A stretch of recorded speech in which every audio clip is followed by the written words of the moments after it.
So we're here in Berlin with our creative writing group. We're walking around the city to try and find inspiration for our creative writing course through the architecture and museums. My name's Jeff. I'm a second year studying English and drama. Different elements of, learning and taking from what's been built over the last decades to kind of influence my own contemporary understanding of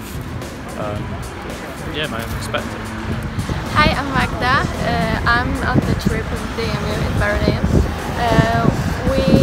Today we saw a lot of memorials,